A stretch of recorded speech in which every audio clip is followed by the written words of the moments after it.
Well, wasn't it a privilege to talk to Michael about the M5 CS? It was. We were very fortunate to get access to him. Yeah, it makes a real difference. It does, and it's good for him to highlight the features and what he's been working on lately. So just on that, Nick, how about we go through the vehicle that we have here with us now, the Life Cycle Impulse, which took place in July of last year, so the update. Styling wise, we've got modernised styling package, which includes obviously the new front, side, rear elements, the updated kidney grille. Yep. We have a one-piece high-gloss surround design around the frames, which gives both the elements of the grille. Absolutely love that high-gloss black surround. It's one of my favourite features.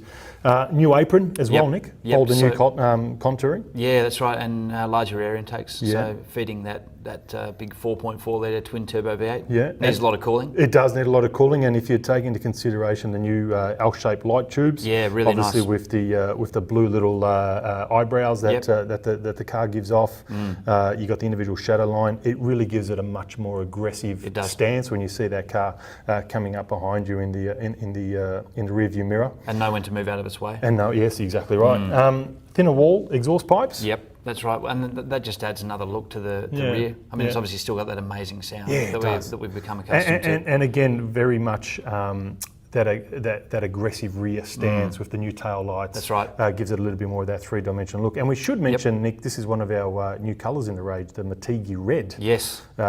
Which is a new one for the M5. Doesn't it just show that red works on BMWs, especially the M5? Definitely, and it sort of highlights the black features of the high gloss, the carbon roof. Good contrast. And the wheels themselves, and you've got the red brake calipers, which sort of pop as well.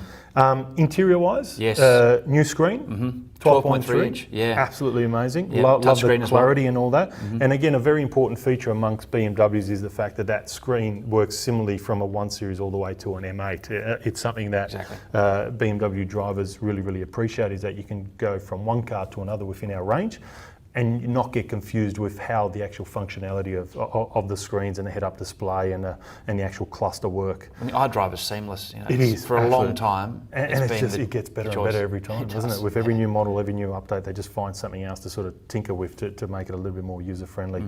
2 new buttons in the centre console. Yes, so being able to turn it into track mode very easily, so that collates all the systems. Ready for track use. Quick switch between road and sport. That's right. Yeah.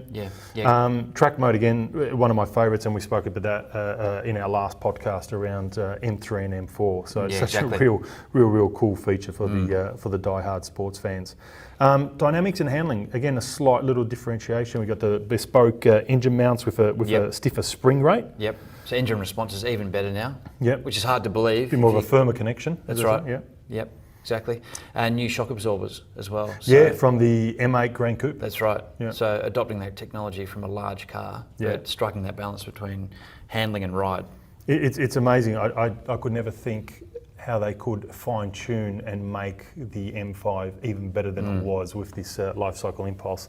And it goes to show you the amount of work, the amount of engineering, the amount of structure that goes into place on developing something more from its predecessor. And we're going to see something again with the M5 CS. It's just another element, the sheer amount of road testing as well that follows that development. Yeah, I can just imagine. It'd be fun doing it though. The poor people have to do it. Oh, I feel sorry for them. And look, I know I haven't gone as far as doing road testing, but I have had the privilege of driving the M5 on a few occasions with the family and with the baby seats and the pram and doing the daily chores around home and also going on those long drives, and it's just an amazing crossover vehicle of a family drive car and one of the fastest production cars that we've ever produced. Four-door supercar. Four-door supercar, exactly right. And soon to be a four-door supercar with 4 bucket seats, which I absolutely love. Well, what a car, DC. Pretty exciting, lots of detail, incredible. Amazing performance, incredible output. I'm looking forward to seeing many more of these on the road. Oh, I completely agree. And that interior, that 4-seat concept just blows me away. And the fact that they've still got the ISOFIX anchor points there so we can put the 2 baby seats in the back. I love it. I absolutely love it. There was a reason why this was one of my favourite cars. So you're looked after then? I am looked after, Nick. Yep. You just need to get there still. So just a couple of housekeeping items, Nick, before we finish off. We as always, need to thank DAS Media for the lovely work that they've put together in making all this happen, all the equipment and the time and effort they put into to putting the podcast together, or the video cast, I should say. Secondly, and also just as importantly, are the guys at our lifestyle department. So we're wearing the current motorsport attire, as you can see. Obviously, M has a massive heritage when it comes to motorsport, and some of the latest gear is up there on the bmw.com website. There's jackets, t-shirts, you got mugs, pens, little trinkets, all seasons. You name it. There's something there for everyone, again, in every category, from a child all the way to your grandpa or your grandparents. Or if you're playing a round of golf. Really cool. Or even round of golf, exactly right. And lastly, don't forget to send us your questions if you do have anything at podcast@bmw.com.au. Now, Nick, really exciting next episode. Can't wait. What can you tell us? Well, we're going to be heading to Phillip Island, and that's where the M3 and M4 launch is happening. We talked about that in the last episode, we covered a lot of detail there. It's really exciting. I think those cars on track are going to be something special. They are, and it's the first. It's probably the first track day our driver experience team have held in probably 10 or 11 months. That's right. I think the last one might have been around March last year, just before the lockdown and Corona hit.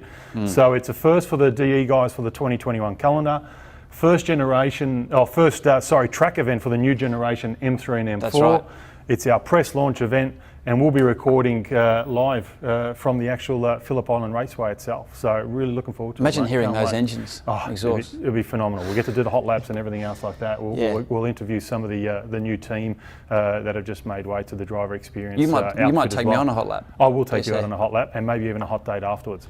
So again, thank you all very much. Look forward to that. That's going to drop around the last week of February.